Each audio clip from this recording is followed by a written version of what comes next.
إن الحمد لله نحمده ونستعينه ونستغفره ونعوذ بالله من شرور أنفسنا ومن سيئات أعمالنا من يهده الله فلا مضل له ومن يضلل فلا هادي له وأشهد أن لا إله إلا الله وحده لا شريك له وأشهد أن محمدا عبده ورسوله أما بعد فإن خير الحديث كتاب الله وخير الهدي هدي محمد صلى الله عليه وسلم وشر الأمور محدثاتها وكل محدثة بدعة وكل بدعة ضلالة وكل ضلالة في النار فأعوذ بالله السميع العليم من الشيطان الرجيم من همزه ونفخه ونفثه بسم الله الرحمن الرحيم يا أيها الذين آمنوا اتقوا الله حق تقاته ولا تموتن إلا وأنتم مسلمون يا أيها الناس اتقوا ربكم الذي خلقكم من نفس واحدة وخلق منها زوجها وبث منهما رجالا كثيرا ونساء واتقوا الله الذي تساءلون به والأرحام إن الله كان عليكم رقيبا يا أيها الذين آمنوا اتقوا الله وقولوا قولا سديدا يصلح لكم أعمالكم ويغفر لكم ذنوبكم ومن يطع الله ورسوله فقد فاز فوزا عظيما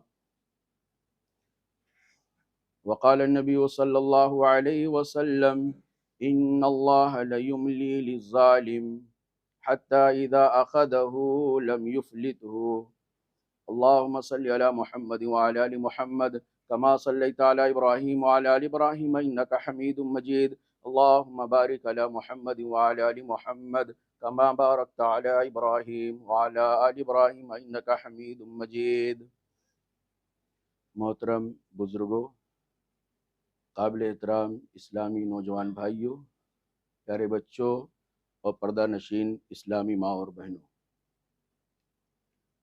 آج کے اس خطبہ جمعہ کے اندر جو مجھے تھوڑی دیر آپ سے گفتگو کرنی ہے، میری گفتگو کا عنوان ہے وہ گناہ جن کی سزا دنیا میں بھی ملتی ہے۔ سب سے پہلے گناہ کس کو کہتے ہیں یہ جان لیتے ہیں۔ اللہ اور اس کے رسول صلی اللہ علیہ وسلم نے جن کاموں کو کرنے کا حکم دیا ہے ان کو نہ کرنا، محمد رسول اللہ صلی اللہ علیہ وسلم نے، محمد رسول اللہ صلی اللہ علیہ وسلم کے بھیجنے والے رب نے جن کاموں سے روکا ہے ان سے اپنے آپ کو نہ روکنا، یہ گناہ ہے۔ یعنی اس تعریف سے گناہ اور معصیت اور نافرمانی کی اس تعریف سے پتہ یہ چلتا ہے کہ اللہ اور اس کے رسول صلی اللہ علیہ وسلم نے جن کاموں کے، جن باتوں کے، جن ایکٹیویٹی کے کرنے کا حکم دیا ہے ان کو نہ کیا جائے، ان سے اپنے آپ کو بچایا جائے۔ اللہ اس کے رسول صلی اللہ علیہ وسلم نے جن کاموں سے، جن اعمال سے ہم کو اور آپ کو بچنے کا حکم دیا ہے، بچنے کی تعلیم دیا ہو، ان سے اپنے آپ کو نہ بچانا یہ گناہ ہے۔ اب وہ گناہ چاہے چھوٹا ہو چاہے بڑا ہو، میرے بھائیوں، گناہ ہی ہوتا ہے، چاہے وہ چھوٹا ہو چاہے بڑا، کیونکہ گناہ یہ کبھی بھی کسی بھی انسان کے لیے اچھا نہیں رہا ہے۔ گناہ نہ کبھی کسی کے لیے بھلا تھا، نہ بھلا ہے، اور نہ قیامت کی صبح تک گناہ کسی کے لیے بھلا ہو سکتا ہے۔ اس لیے کسی بھی گناہ کو معمولی سمجھ کر کے، چھوٹا سمجھ کر کے، ہلکا سمجھ کر کے اس کو کرنے کی جسارت نہیں کرنی چاہیے۔ اس لیے چھوٹے چھوٹے گناہ جس کو آپ سمجھ رہے ہیں، چھوٹے چھوٹے گناہ جن کو ہم سمجھ رہے ہیں، وہ ایک دن بڑا ہو جائے گا۔ ذرہ ذرہ پہاڑ، قطرہ قطرہ سمندر بنتا ہے۔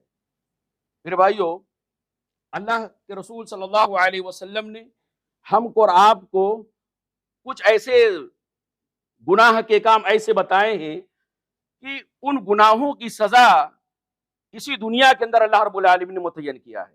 یعنی الگ الگ گناہوں کی سزا، الگ الگ معصیت کی سزائیں اللہ رب العالمین نے جو متعین کیا، ان میں سے کچھ گناہ ایسے ہیں جن کی سزا یہاں بھی ملتی ہے اور وہاں بھی ملتی ہے. آپ سوچ سکتے ہیں، آپ غور و فکر کر سکتے ہیں، اس نتیجے پر پہنچ سکتے ہیں کہ آخر وہ گناہ کتنا ڈینجر ہوگا، وہ گناہ کتنا خطرناک ہوگا، وہ گناہ کتنا سنگین ہوگا کہ جس کی سزا اللہ تعالیٰ دنیا میں بھی دے اور آخرت میں بھی دے. ایسا نہیں کہ دنیا میں اگر سزا پا گئے تو آخرت میں گناہ کی سزا نہیں ملنے والی ہے. دونوں جگہ اللہ رب العالمین نے ایسی گناہوں کی سزاؤں کو متعین کیا ہے. اور متعین نہیں کیا ہے بلکہ رب العالمین نے ہم کو اور آپ کو یہ بتا بھی دیا ہے کہ کون سے گناہ ایسے ہیں جو اپنے اندر اتنی سنگینی لیے ہوئے ہیں، جو اپنے اندر اتنی ہولناکی لیے ہوئے ہیں، جن کی سزا اللہ آخرت تک کے لیے مؤخر نہیں کرتا ہے، دار الجزا تک کے لیے مؤخر نہیں کرتا ہے، بلکہ دار العمل دنیا ہی کے اندر اس کی سزا دے دیتا ہے. یہ گناہوں کی سزائیں جو دنیا اور آخرت دونوں جگہ ملتی ہے، اللہ نے ہمارے سامنے، آپ کے سامنے قرآن حدیث کی شکل میں اس لیے بیان کر دیا ہے تاکہ اللہ کے بندے جو آخرت پر یقین رکھتے ہیں، جو اپنے آپ کو اللہ رب العالمین کی رحمتوں کے حقدار بنانا چاہتے ہیں، وہ ایسے گناہوں سے خاص طور سے اپنے آپ کو بچائیں. سب سے پہلا گناہ جن کی سزا دنیا کے اندر بھی ملتی ہے، دنیا میں ہی نہیں ملتی ہے، دنیا میں بھی ملتی ہے اور آخرت میں بھی ملتی ہے. بری نہیں ہو سکتا آدمی. کچھ ایسی چیزیں ہوتی ہیں کہ اگر اس کی سزا دنیا کے اندر دے دیا تو آخرت میں نہیں ہوتا ہے. کسی نے چوری کیا، اس کا ہاتھ کاٹ لیا گیا. کسی نے کسی کا قتل کر دیا، قصاصاً اس کو قتل کر دیا گیا، تو اب اس کی سزا آخرت میں ختم. حد کا ہی، حدود اسلامیہ کا ہی فائدہ ہوتا ہے. لیکن گناہ کچھ ایسے ہیں جن کی سزا دنیا اور آخرت دونوں جگہ ملتی ہے. ان میں سر فہرست نمبر 1 گناہ جو ہوتا ہے وہ ظلم و جور ہوتا ہے، ظلم و زیادتی ہوتی ہے. کسی کا حق مار لینا، کسی کو ستانا، کسی کو پریشان کرنا، کسی کا مرڈر کر دینا، کسی کی حق تلفی کر لینا، اپنے طاقت اور قوت کے بل پہ کمزوروں کو نگل جانے کی کوشش کرنا، اپنے حکومت اور اقتدار کے نشے میں کمزوروں کو نیست و نابود کر دینے کی پوری پلاننگ بنا لینا. یہ بڑے بڑے مظالم ہیں، اور ایسے ظلم کرنے والوں کو اللہ رب العالمین دنیا ہی کے اندر جلد سزا دے دیتا ہے.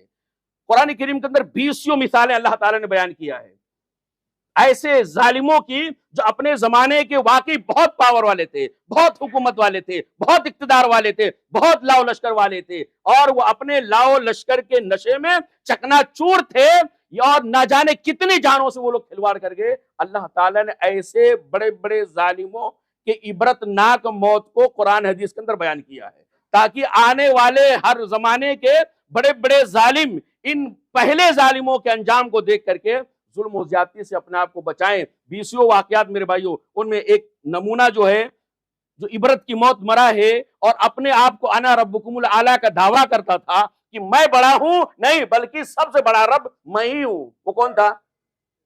فرعون تھا. واقعہ معلوم ہے اللہ تعالیٰ نے فرعون کے ساتھ کیا کیا. فرعون اپنی حکومت کے بل پہ، اپنی طاقت کے بل پہ، اپنے اقتدار کے بل پہ، اپنے لاؤ لشکر کے بل پہ بنی اسرائیل کے بچوں کے پاک خونوں سے اس نے خوب ہولیاں کھیلی. کئی بار اس نے ظلم و زیادتی کے پہاڑ کوڑے بنی اسرائیل کے بچوں پر اور خود بنی اسرائیل پر. اللہ نے کیا کیا؟ اس کی حکومت چھینا. اللہ نے اس کے لاؤ لشکر کو چھینا؟ نہیں چھینا. اس کی حکومت بھی نہیں چھینا، اور اللہ تعالیٰ اس کے لاؤ لشکر کو بھی نہیں چھینا.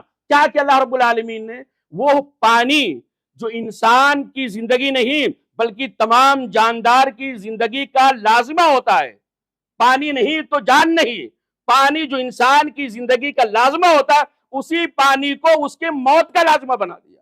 اللہ اکبر. وہ پانی جس کے پینے سے، وہ پانی جس کے استعمال کرنے سے زندگی پیدا ہوتی ہے، زندگی باقی رہتی ہے، اسی پانی کو اللہ تعالیٰ نے اس کی موت کا لازمہ بنا دیا. قوم عاد کو ہم جانتے ہیں. قوم عاد کے ساتھ اللہ نے کیا کیا؟ وہ بھی ایک بہت بڑی ظالم قوم تھی، ظلم و زیادتی کرنے والی قوم تھی، ظلم و بربریت کا ننگا ناچ ناچنے والی تھی. اس کے ساتھ اللہ نے کیا کیا؟ صرف اشارہ میرے بھائی. اس کے ساتھ اللہ نے کیا کیا؟ ہواؤں کے فرشتوں کو بلایا، اور فرشتوں سے ہوا معلوم ہے جیسے پانی زندگی کا لازمہ ہوتا ہے، ویسے ہوا بھی زندگی کا لازمہ ہوتا ہے. اگر پانی نہیں تو زندگی نہیں، ہوا نہیں تو زندگی نہیں، برابر ہے. بغیر ہوا کے زندگی نہیں ہے۔ اللہ تعالیٰ نے یعنی ہواؤں کے فرشتے کو آواز دیا اور اس نے کہا اے فرشتے، اس جو ہوا چلتی ہے، جو زندگی کا لازمہ ہے، اس کا رخ قوم عاد کی طرف موڑ دو۔ فرشتے نے ہواؤں کا رخ قوم عاد کی طرف موڑ دیا۔ اللہ نے کہا ذرا اس کی اسپیڈ تیز کر دو، ہواؤں کی رفتار ذرا تیز کر دو۔ فرشتے نے ہواؤں کا رخ قوم عاد کی طرف موڑا اور اس کی اسپیڈ تیز کیا۔ پھر کیا نتیجہ نکلا؟ وہ ایسے دھنی ہوئی روئی کی طرح اڑنے لگے جیسے لگتا ہے ان کے اندر کوئی جان میں جان نہیں تھا۔ حالانکہ ان کی حالت یہ ہے، اللہ رب العالمین بیان فرمایا ہے، وہ ایسے تھے، ہم تو 5-6 فٹ کے انسان، زمین پہ پیر نہیں پڑتا ہے، ہم تو اتنا طاقتور سمجھ رہے ہیں، اتنا اپنے آپ کو پاورفل سمجھ رہے ہیں۔ حالانکہ ان کی حالت یہ تھی جسے کھجور کے تنے ہوتے نا، ایسے کھجور کے تنے جیسے لمبے تڑنگے ان کی ہائٹ تھی، ان کا قد و قامت تھا، مضبوط لوگ تھے۔ لیکن جب ہواؤں کے فرشتے نے اسپیڈ تیز کر کے 7 دن اور 8 راتیں تک جب ان کے اوپر مسلط کیا، تو جب پڑے رہے تو ایسا لگ رہا ہے ان کے اندر کوئی زندگی نام کی کوئی چیز نہیں ہے۔ میرے بھائیو، ہوا اور پانی، اس دونوں واقعات سے جو تھوڑا سا میں نے اشارہ کیا، ان دونوں واقعات سے پتہ چلتا ہے کہ جب رب العالمین چاہے گا تو ہوا اور پانی انسان کی زندگی کا لازمہ ہوتا ہے، اور جب وہی اللہ رب العالمین چاہ لے گا تو یہ ہوا اور پانی انسان کی موت کا لازمہ بن جاتا ہے۔ جب اللہ تعالیٰ چاہے گا تو انہی دونوں کے ذریعے سے زندگی کو باقی رکھے گا، اور جب اللہ تعالیٰ چاہتا ہے تو انہی دونوں چیزوں کو انسان کی زندگی کو موت کے اندر تبدیل کر دیتا ہے۔ اللہ رب العالمین نے قرآن کریم کے اندر، محمد رسول اللہ صلی اللہ علیہ وسلم نے حدیثوں کے اندر ظلم و زیادتی کے بہت خطرناک انجام بتائے ہیں۔ اس وقت میرے بھائیوں، گلی سے لے کے سڑکوں تک، ملک سے لے کے بیرون ملک تک، بلکہ عالمی سطح پر جو اقتدار میں ہیں، جو حکومتوں میں ہیں، جن کے ہاتھ میں پاور ہے، جن کے ہاتھ میں اقتدار ہے، وہ اپنے پاور اور قوت کے گھمنڈ میں بالکل چکنا چور اور اندھے بنے ہوئے ہیں۔ ان کو کچھ نہیں دکھائی دیتا، نہ معصوموں کا خون دکھائی دیتا ہے، نہ عورتوں کا بیوہپن ہونا دکھائی دیتا ہے، نہ بوڑھے ماں باپ کا بے سہارا ہونا دکھائی دیتا ہے۔ آئے دن مظالم پر مظالم، ظلم پر ظلم، ستم پر ستم ڈھائے جا رہے ہیں۔ ایسے ظالموں کو، فرعون جیسے ظالم سے، قوم عاد جیسے ظالم قوم سے عبرت لینا چاہیے۔ محمد رسول اللہ صلی اللہ علیہ وسلم نے ارشاد فرمایا کہ ان اللہ لیملی للظالم، اللہ تعالیٰ ظالم کو ڈھیل دیتا ہے۔ یہ اللہ رب العالمین کا بہت بڑا فضل ہے، اللہ کا بہت بڑا احسان ہے کہ ایک آدمی ظلم کر رہا ہے اور اللہ تعالیٰ اس کو ڈھیل دے رہا ہے، اس کو موقع دے رہا ہے۔ یہ رحمت اس اعتبار سے ہے، ظالم کو فوراً گرفت نہ کرنا، ظالم کی فوراً پکڑ نہ کرنا، یہ اللہ کی رحمت اس معنی میں ہے کہ آج اس نے غلطی کیا ہے، ہو سکتا ہے کل توبہ کر لے، آج ظلم کیا ہے کل باز آ جائے گا، کل کیا پرسوں باز آ جائے گا، اس کو موقع دے رہا ہے اللہ تعالیٰ، سنبھلنے کا اللہ اس کو موقع دے رہا ہے۔ اور ظالم یہ سمجھ رہا ہے کہ ہم تو بڑے ہوشیار نکلے، ہم تو بڑے طاقتور نکلے، ہم تو اس کے سر کی ٹوپی اس کے سر پہ ڈال دیے، جو دوسروں کو بیوقوف بناتا تھا میں نے اس کو بیوقوف بنا دیا۔ حالانکہ یہ اللہ رب العالمین کی پکڑ سے بچ نہیں سکتا ہے۔ تو ظالم سمجھتا ہے کہ میں بہت ہوشیار ہوں، میں بہت پاور والا ہوں، میں جو چاہوں وہ کروں، مجھے کوئی روک ٹوک کرنے والا نہیں ہے۔ لیکن اللہ تعالیٰ اس کو موقع دے رہا ہے کہ بھی سنبھل جا، ابھی میرے عذاب سے بچ جا، بچنے کا راستہ ہموار ہے، توبہ کر لے، ظلم سے باز آ جائے، یو ٹرن لے لے، واپس آ جا میری طرف، میں تیرے سارے ظلم کو معاف کر دوں گا۔ لیکن ظالم اس بھول بھلائیے میں رہتا ہے کہ نہیں، میں بہت ہوشیار ہوں، میں بہت طاقتور ہوں، مجھ سے آگے کوئی نہیں جا سکتا،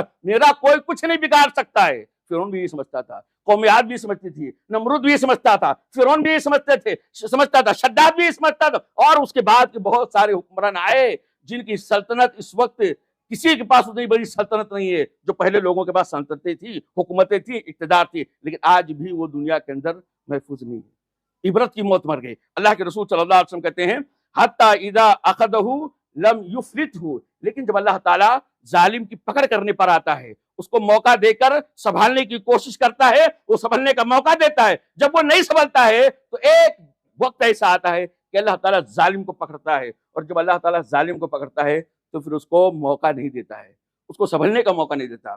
پوری زندگی اللہ تعالیٰ نے فرعون کو موقع دیا۔ موسیٰ علیہ السلام پیدا نہیں ہوئے تھے نا، تبھی سے بنی اسرائیل کے بچوں کو قتل کر رہا تھا، بنی اسرائیل کے معصوم بچوں کے ساتھ وہ ہولیاں کھیل رہا تھا طاقت اور قوت کے بل پہ۔ اللہ تعالیٰ نے اس کو موقع دیا، پھر اسی کے درمیان موسیٰ علیہ السلام کو، ہارون علیہ السلام کو نبی بنا دیا، اور وہ دونوں اس کے دربار میں گئے، سمجھائے، ہزار جتن کیے، لیکن وہ ماننے کے لیے تیار نہیں تھا۔ وہ یہی کہتا تھا انا ربکم الاعلی۔ اخیر میں جب اللہ تعالیٰ کی طرف سے مہلت کا ٹائم ختم ہو گیا تو پانی کے اندر جب اللہ نے پکڑا اس کو تو کیا کہنے لگا؟ کیا کہنے لگا؟ جب اس کو لگا کہ یہ پانی مجھے اب بچنے نہیں دے گا تو کہتا ہے میں اس رب پر ایمان لاتا ہوں، میں اس رب کو الہ مانتا ہوں جس کو بنی اسرائیل الہ مانتی ہے۔ اللہ نے کہا اعلان، اب تیرے سمجھ میں آیا؟ تو اللہ کے رسول صلی اللہ علیہ وسلم کہتے ہیں اللہ تعالیٰ ظالم کو فوراً ہی پکڑتا ہے، اس کو تھوڑا ڈھیل دیتا ہے، سنبھلنے کا موقع دیتا ہے، لیکن ایک نہ ایک دن جب وقت آ جائے گا اور ظالم اپنے ظلم سے باز نہیں آئے گا تو جب اللہ تعالیٰ اس کو پکڑے گا پھر اس کو چھوڑے گا نہیں۔ اس کے بعد اللہ کے نبی صلی اللہ علیہ وسلم سورہ ہود کی ایک آیت کی تلاوت کرتے ہیں میرے بھائیوں۔ اسی طرح اللہ کے نبی صلی اللہ علیہ وسلم نے ابو بکر رضی اللہ تعالیٰ کی حدیث ہے بیان فرماتے ہیں کہ محمد رسول اللہ صلی اللہ علیہ وسلم نے ارشاد فرمایا کل ذنوب یؤخر اللہ منہا ما شاء الی یوم القیامہ۔ گناہوں میں سے کچھ گناہ ایسے ہیں جن کی سزا اللہ تعالیٰ چاہتا ہے تو آخرت تک کے لیے مؤخر کر دیتا ہے۔ کل ذنوب یؤخر اللہ منہا ما شاء الی یوم القیامہ۔ گناہوں میں سے جن گناہوں کی سزا اللہ تعالیٰ چاہتا ہے آخرت تک کے لیے مؤخر کر دیتا۔ دنیا میں کچھ نہیں اس کے اوپر، اس کے ساتھ انصاف کا معاملہ ہوتا ہے، دنیا میں اس کے ساتھ کوئی یعنی سزا نہیں ہوتا ہے، وہ ظلم کر کے بچ جاتا ہے، گناہ کر کے بچ جاتا ہے۔ لیکن اللہ کے نبی صلی اللہ علیہ وسلم الا البغی، لیکن ہاں ظلم ایک ایسا گناہ ہے، ظلم و زیادتی اور بربریت، دوسروں کو ستانا، دوسروں کو پریشان کرنا، دوسروں کے خون سے ہولی کھیلنا، یہ اتنا بڑا گناہ ہے میرے بھائیوں۔ محمد رسول اللہ صلی اللہ علیہ وسلم کہتے ہیں الا البغی، لیکن ظلم و زیادتی کی سزا اللہ تعالیٰ قیامت تک کے لیے مؤخر نہیں کرتا ہے، دنیا ہی کے اندر دے دیتا ہے، دنیا ہی کے اندر اس کی سزائیں دے دیتا ہے۔ ایک روایت کے اندر محمد رسول اللہ صلی اللہ علیہ وسلم بیان فرماتے ہیں ہاں اس کی سزاؤں کا ایک حصہ آخرت کے لیے بھی باقی ہے۔ اس کا مطلب یہ ہوا کہ گناہ، ظلم و زیادتی اتنا خطرناک گناہ ہے کہ اس کی سزا یہاں بھی اور وہاں بھی ملتی ہے۔ اس طرح میرے بھائیوں اللہ کے نبی صلی اللہ علیہ وسلم نے جو دوسرا گناہ بیان فرمایا جس کی سزا اسی دنیا کے اندر ملتی ہے وہ عقوق الوالدین، ماں باپ کی نافرمانی۔ ماں باپ کی نافرمانی میرے نوجوان بچوں، میری نوجوان نسلوں اور میرے نوجوان بھائیوں اور میری بیٹیوں یاد رکھیں یہ والدین کی نافرمانی کوئی چھوٹا موٹا گناہ نہیں ہے۔ قرآن کریم سورہ اسراء اگر آپ پڑھیں گے تو اللہ تعالیٰ نے آیت نمبر 23 کے اندر ارشاد فرمایا کہ تم میری عبادت کرو اور والدین کے ساتھ کیا کرو؟ حسن سلوک کرو۔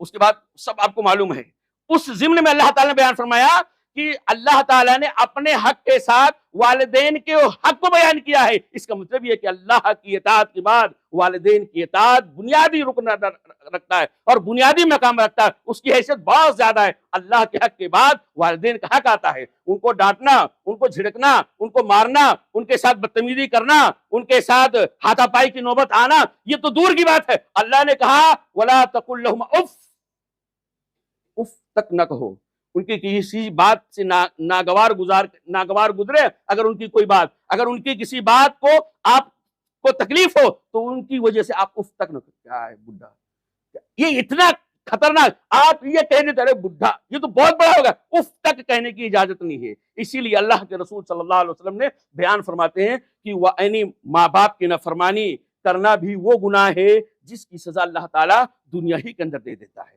دنیا کے اندر والدین کا نافرمان، والدین کے ساتھ ظلم و زیادتی کرنے والے کو اللہ تعالیٰ سزا اس لیے دیتا ہے تاکہ ماں باپ اپنی آنکھوں سے اس کا اپنے نالائق اولاد کے انجام کو دیکھ لے کہ ان کو بچپن میں کتنا لاڈ پیار سے پالا تھا، کتنی شفقت سے پالا تھا، جو خود نہیں کھاتا تھا اپنے بچوں کو کھلاتا تھا، جو پہننے کی طاقت اپنے پاس نہیں تھی اپنی اولاد کو پہناتا تھا یہ والدین۔ لیکن جب یہ بچے بڑے ہو گئے، اپنے پیروں پہ کھڑے ہو گئے، کمانے دھمانے لگے، ماں باپ تھوڑا بوڑھے ہو گئے تو اب یہ بچے اپنے ماں باپ کو بوجھ سمجھنے لگے، اپنے ماں باپ کو مصیبت سمجھنے لگے، اپنے ماں باپ کو فالتو سمجھنے لگے، اس کی وجہ سے ان کو ستانے لگے، مارنے لگے، بدتمیزی کرنے لگے، ان کے ساتھ نافرمانی کرنے لگے۔ اس لیے اللہ تعالیٰ نے ماں باپ کے آنکھوں کے سامنے ان کی اولاد کو دنیا کے اندر سزا دیا ہے۔ اسی طرح والدین کے نافرمان کو دنیا ہی کے اندر سزا دینے کی حکمت ایک یہ میرے بھائیوں کہ اللہ رب العالمین باقی بچوں کو بتانا چاہتا ہے، باقی اولاد کو یہ بتانا چاہتا ہے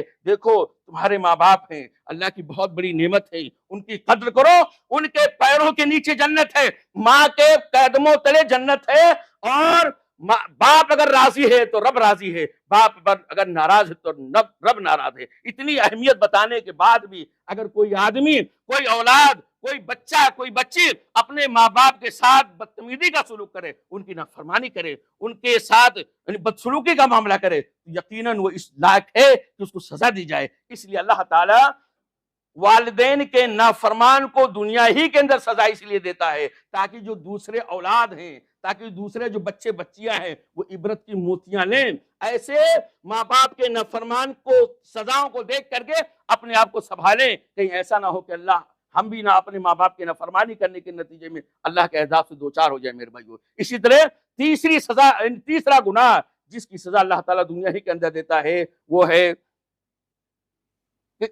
قطعۃ الرحم، یعنی رشتے ناطے کو توڑنا، رشتے داری کو توڑنا۔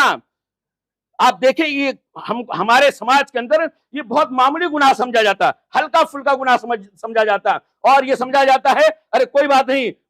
آپ ہمارے سماج میں دیکھیے کہ کتنی ایسی اولاد ہیں جو اپنے ماں باپ سے بات نہیں کرتے، کتنے ایسے ماں باپ ہیں جو اپنے اولاد سے بات نہیں کرتے، سگے بھائی بہن، ایک ہی کوکھ میں جنم لینے والے، ایک ہی ماں کا دودھ پینے والے، ایک ہی باپ کے شائع شفقت میں پرورش پانے والے یہ بچے آج دو بھائی سگے بھائیوں میں نہیں جمتی ہے، اور رشتہ ناتا توڑ کے رکھے ہیں۔ باقی دور کے رشتے دار جو ممیرے فمیرے اور کھلیرے یہ تو دور کی بات ہے، سگے ایک ہی تھالی میں کھانے والے، بچپن میں ایک ہی بستر پہ سونے والے بھائی بہنوں میں آج نہیں جمتی ہے، رشتہ ناتا کٹا ہوا ہے، دولت کسی بھی وجہ سے، دولت ہو اور کسی بھی وجہ سے۔ لیکن یاد رکھنا چاہیے میرے بھائیوں اور میری اسلامی بہنوں کہ یقیناً رشتے ناطے کو توڑنا اتنا بڑا گناہ ہے کہ اس کی سزا اللہ تعالیٰ دنیا ہی کے اندر دیتا ہے۔ میں نہیں کہتا، محمد رسول اللہ صلی اللہ علیہ وسلم کہتے ہیں وہ حقوق الوالدین، یعنی وہ قطیعۃ الرحم اور رشتے ناطے کو توڑنے والے کو بھی اللہ تعالیٰ دنیا ہی کے اندر سزا دیتا ہے۔ اور رشتے ناطے کو توڑنا کیا ہے میرے بھائی؟ یاد رکھیے اللہ کے نبی صلی اللہ علیہ وسلم بیان فرماتے جہاں دو برتن ہوتے ہیں وہاں آواز آتی ہے، جہاں بھائی بہن ہوتے ہیں، جہاں رشتے ناطے ہوتے ہیں، کون سا ایسا رشتہ ناتا تھا جس میں کھٹپٹ نہیں ہوتا تھا؟ کون سا ایسا یعنی رشتے داری تھی جس کے اندر کبھی تو میں نہیں ہوتی تھی؟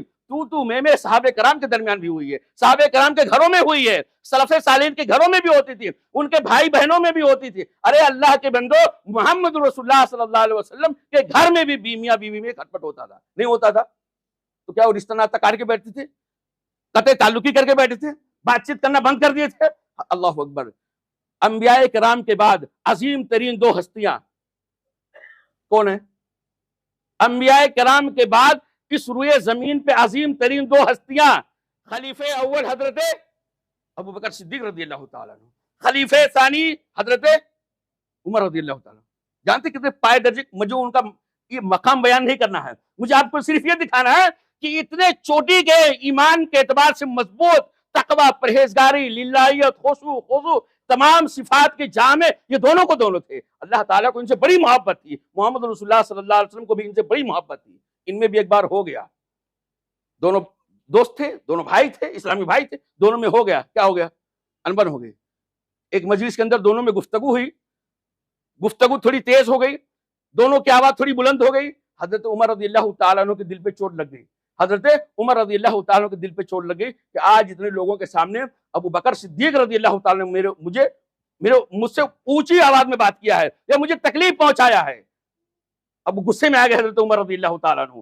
حضرت ابو بکر صدیق رضی اللہ تعالیٰ عنہ نے موقع کی نزاکت کو سمجھا اور کہا بھائی مجھ سے غلطی ہو گئی، مجھے آپ سے ایسی بات نہیں کرنا چاہیے، مجھے اس طرح میں نہیں کرنا چاہیے، حجت بازی نہیں کرنا، اگر میری کسی بات سے آپ کو تکلیف ہوئی ہے تو میں معافی مانگنے کے لیے تیار۔ اللہ اکبر۔ یہ ہے یعنی رشتے ناطوں کو جوڑ کے رکھنا، دوستی کو جوڑ کے رکھنا، یہ ہے ان صحابہ کرام کی اہمیت۔ ابو بکر صدیق رضی اللہ تعالیٰ کہتے ہیں میرے بھائی اگر میری کسی بات سے آپ کو تکلیف ہوئی تو میں معافی مانگتا ہوں، مجھے معاف کر دیے۔ حضرت عمر رضی اللہ تعالیٰ کا مزاج ہم جانتے ہیں، حضرت عمر رضی اللہ تعالیٰ عنہ کا مزاج ہم جانتے ہیں، گرم خون کے آدمی تھے، اور یقیناً وہ بھی ان کے اندر ایک خوبی کی حیثیت تھی۔ انہوں نے کہا نہیں کچھ نہیں، تم نے ہمیں تکلیف دیا، تم نے ہمیں اذیت دیا، اس لیے کچھ نہیں۔ حضرت عمر رضی اللہ تعالیٰ عنہ اس مجلس سے اٹھتے ہیں اور اپنے گھر کا رخ کرتے ہیں، پیچھے حضرت ابوبکر صدیق رضی اللہ تعالیٰ جا رہے ہیں۔ حضرت عمر رضی اللہ تعالیٰ مجھ سے غلطی ہو گئی ہے، میری غلطی کو تسلیم کریں, میں اپنی غلطی کو تسلیم کرتا ہوں, میری غلطی کو آپ معاف کر دیں. نہیں کچھ نہیں, آپ سیدھے چلے جا رہے ہیں. حضرت عمر رضی اللہ تعالیٰ اپنے گھر کی طرف, اور پیچھے حضرت ابوبکر صدیق رضی اللہ پیچھے جا رہے ہیں, مجھے معاف کر دیجیے, مجھے معاف کر دیجیے. یہ رشتے ناطے کو جوڑنے کے ایک ایگزامپل بتا رہا ہوں میرے بھائی, اور یہ بتانے کی کوشش کر رہا ہوں کہ یقیناً جب بھائی بہن ہوتے ہیں, دوست احباب ہوتے ہیں, رشتے ناطے ہوتے ہیں, تو ایسا نہیں کہ دونوں ایک دم یعنی شکل و شکر رہیں گے, ایک دم مل جل کے رہیں گے, کبھی ان کے اندر اختلاف نہیں ہوگا. اختلاف ہوگا, مزاج اللہ نے الگ بنایا ہے, سوچنے سمجھنے کی صلاحیت اللہ نے الگ بنایا ہے, ہر چیز میں اللہ نے الگ بنایا ہے, تو مزاج جب الگ ہے تو کبھی نہ ہو کچھ تو میں ہوگا. ایسے موقع پہ ہم کو کرنا کیا چاہیے؟ ابوبکر صدیق رضی اللہ تعالیٰ پیچھے, حضرت عمر رضی اللہ تعالیٰ آگے, اور اپنے گھر پہنچ کر کے حضرت عمر رضی اللہ تعالیٰ نے اندر سے کڑی لگا لیا. اب کیا کریں گے؟ حضرت ابوبکر صدیق رضی اللہ تعالیٰ نے کہہ رہے کیا کر دیا میں نے اپنے بھائی کا دل دکھایا, میں نے اپنے بھائی کو تکلیف پہنچایا, اب کیا ہوگا؟ یہ تو اندر سے اپنا دروازہ ہی بند کر لیے. اب تھوڑی دیر سوچتے ہیں, اور فوراً ابوبکر اگر کہاں جائیں گے تو کہاں جائیں گے؟ رضی اللہ تعالیٰ, کہاں جائیں گے؟ محمد رسول اللہ صلی اللہ علیہ وسلم کے پاس. مسجد میں جاتے ہیں, دیکھیں اللہ کے رسول صلی اللہ علیہ وسلم مسجد میں تشریف فرما ہے. ابوبکر صدیق رضی اللہ تعالیٰ کو دیکھتے ہیں, تھوڑا کپڑا لٹکا ہوا ہے اور پریشان حال نظر آ رہے ہیں, پریشان چہرہ ہے. حضرت اللہ کے نبی صلی اللہ علیہ وسلم اپنے آس پاس بیٹھے ہوئے صحابہ کرام سے کہتے ہیں, دیکھو یہ آج ہمارا ساتھی کسی بڑی فکر میں آیا ہے, کوئی بڑا رنج اس کے اوپر طاری ہو گیا, بڑا غمگین نظر آ رہا ہے, بڑا اداس نظر آ رہا ہے, کوئی اس کے پاس ٹینشن ہے. اتنی دیر میں آتے ہیں اور اللہ کے رسول صلی اللہ علیہ وسلم سے پورا واقعہ بیان کرتے ہیں. عمر رضی اللہ عنہ جو اپنے گھر کا دروازہ بند کیے تھے, جب دروازہ بند کرتے ہیں تو تھوڑا سا نارمل ہوتے ہیں. ارے ابوبکر صدیق رضی اللہ عنہ مجھ سے تو بہت آگے ہیں, ایمان کے اعتبار سے آگے ہیں, ہجرت کے اعتبار سے آگے, تمام چیزوں میں وہ ہم سے ٹاپر ہیں. اللہ کے نبی صلی اللہ علیہ وسلم نے ان کی بڑی فضیلت بیان کر. اگر ابوبکر صدیق رضی اللہ تعالیٰ عنہ ہم سے بڑے ہیں, تھوڑا بہت اگر کہہ بھی دیا تھا تو انہوں نے اپنی غلطی کو تسلیم کر لیا تھا, اور میں نے کیا کیا کہ ان کی غلطی کو معاف کرنے کے لیے تیار نہیں ہوا اور ضد پر آگے میں نے دروازہ بند کر دیا. اب دروازہ کھولتے ہیں اور بھاگتے ابوبکر صدیق رضی اللہ تعالیٰ گھر جاتے ہیں, وہاں نہیں ملتے ہیں. پوری دنیا جانتی ہے کہ ابوبکر صدیق رضی اللہ تعالیٰ دو ہی جگہ رہیں گے, یا تو اپنے گھر میں یا تو محمد رسول اللہ صلی اللہ علیہ وسلم کے پاس. گھر پہ حضرت ابوبکر صدیق رضی اللہ تعالیٰ نہیں ملے, فوراً بھاگتے مسجد کے اندر آئے, وہاں محمد رسول اللہ صلی اللہ علیہ وسلم ہوں گے, اور وہاں ضرور ابوبکر صدیق رضی اللہ تعالیٰ پہنچے ہوں گے. وہاں پہنچتے ہیں, ابوبکر صدیق رضی اللہ تعالیٰ پہلے سے موجود, عمر رضی اللہ تعالیٰ عنہ کو محمد رسول اللہ صلی اللہ علیہ وسلم دیکھتے ہیں, اور پورا معاملہ پہلے سے اللہ کے رسول صلی اللہ علیہ وسلم بھاپ لیتے ہیں. اس کے بعد کہتے ہیں میرے ساتھی کو معاف کرتے کیوں نہیں, میرے ساتھی کو معاف کرتے ہیں. کئی بار اللہ کے نبی صلی اللہ علیہ وسلم دہرایا. اب دونوں صحابہ کرام کہہ رہے ہیں اللہ کے رسول غلطی میری تھی, اللہ کے رسول غلطی میری تھی. ابو بکر کہہ رہے اللہ کے رسول میری آواز تیز ہو گئی, میری بات سے ابو عمر رضی اللہ عنہ کو تکلیف ہوئی, اور حضرت عمر رضی اللہ عنہ کہتے ہیں اللہ کے رسول صلی اللہ علیہ وسلم غلطی میری تھی کہ میرے بھائی نے مجھ سے معافی مانگا اور میں نے اس کو معاف نہیں کیا. یہ جب مزاج پیدا ہوگا, یہ جب ذہن سازی ہوگی, جب اس طرح ہمارا آخرت پر ایمان ہوگا, جب ہمارا اس طرح کتاب و سنت پر ایمان ہوگا, اور ہم یہ سوچیں گے کہ رشتے ناطے کو جوڑ کر کے رکھنا, رشتے ناطے کے اس کو مضبوطی کے ساتھ رکھنا, اس کی اہمیت کیا ہے, تو یقیناً یہ چھوٹی چھوٹی بڑے اب ابو بکر صدیق رضی اللہ تعالیٰ عنہ سے بڑے تو نہیں ہے نا کہ اگر غلطی ہو جائے تو معافی طلب کر لیں گے اور ساری بول دیں گے تو آپ چھوٹے ہو جائیں گے. نہیں چھوٹے ہوں گے میرے بھائیو. یہ ایک طریقہ اللہ کے نبی صلی اللہ علیہ وسلم کے صحابہ کرام کی زندگی سے ملتا ہے. تو میرے بھائیو یقیناً کچھ گناہ ایسے خطرناک ہیں کہ جن کی سزائے اللہ تعالیٰ نے دنیا کے اندر بھی متعین کیا ہے, آخرت کے اندر بھی متعین کیا ہے, اور وہ گناہ جس کی سزا یہاں بھی ہو وہاں بھی ہو, وہ اللہ رب العالمین کی نظر میں کتنا خطرناک ہوگا, کتنا سنگین ہوگا. لہذا ہمیں ایسے گناہوں کو جاننا چاہیے, ایسے گناہوں کی ایک لسٹ بنانی چاہیے. گناہ تو بہرحال گناہ سارے گناہوں کو معلوم ہونا چاہیے, لیکن خاص طور سے وہ گناہ جن کی سزا رب العالمین نے دنیا کے اندر بھی متعین کیا ہے, آخرت کے اندر بھی متعین کیا ہے. ایسے گناہوں کی لسٹ بنا کر اپنے آپ کو ایسے گناہوں سے بچانا چاہیے, اپنے گھر والوں کو بچانا چاہیے, اپنے سماج اور سوسائٹی والوں کو بھی بچانا چاہیے. اور اگر ان گناہوں کے اندر کوئی مبتلا ہے, سمجھانے کی بات بھی نہیں مانتا ہے, تو اس کو یقین ہونا چاہیے, اس کو جان لینا چاہیے کہ اگر وہ ایسے گناہ کے اندر مجرم ہے, ایسا گناہ وہ کر رہا ہے جس کی سزا اللہ تعالیٰ دنیا کے اندر متعین کیا, تو یقیناً اس کی موت اس وقت تک نہیں آئے گی جب تک اللہ تعالیٰ اس گناہ کی سزا دنیا کے اندر نہ دے دیا. میں نے 3 گناہوں کے بارے میں بیان فرمایا. پہلا گناہ میرے بھائیوں ظلم و زیادتی ہے, کسی بھی طرح سے ظلم و زیادتی. اسی طرح دوسرا گناہ ماں باپ کی نافرمانی ہے, ماں باپ کے حقوق کی تلفی ہے. اسی طرح تیسرا گناہ رشتے ناطوں کو کاٹنا ہے. یہ تینوں گناہ بہت ڈینجر ہے. اس کے علاوہ بھی بہت سارے گناہ ہیں. رب العالمین ہم تمام بھائیوں کو, ہماری بہنوں کو, ہماری نوجوان نسل کو, ہمارے بچوں کو رب العالمین گناہ چاہے صغیرہ ہو چاہے کبیرہ ہو, تمام گناہوں کو سمجھ کر کے ان گناہوں سے اپنے آپ کو بچنے کی توفیق عطا فرمائے۔ رب العالمین خاص طور سے جو گناہ کبیرہ ہے اور ان میں بھی وہ گناہ جن کی سزا اللہ تعالیٰ دنیا کے اندر تو جلد دے دیتا ہے، اس کی سزا آخرت میں بھی متعین ہے، اللہ تعالیٰ ان گناہوں سے ہمیں کوسوں دور رہنے کی توفیق عطا فرمائے۔ ہم اللہ تعالیٰ گناہوں سے بچ نہیں سکتے ہیں، نیکیاں ہم کر نہیں سکتے ہیں جب تک تیری مدد نہیں ہوگی، اس لیے اللہ تعالیٰ اس مبارک گھڑی میں، قبولیت کی گھڑی میں اللہ تعالیٰ ہم تجھ سے دست بدعا ہیں کہ رب العالمین تو ہمیں ہمت دے، قوت دے، توفیق دے نیکیاں کرنے کی اور برائیوں سے بچنے کی۔ آمین۔ اقول قولی ھذا استغفر اللہ لی ولکم ولسائر المسلمین فاستغفروہ انہ هو الغفور الرحیم۔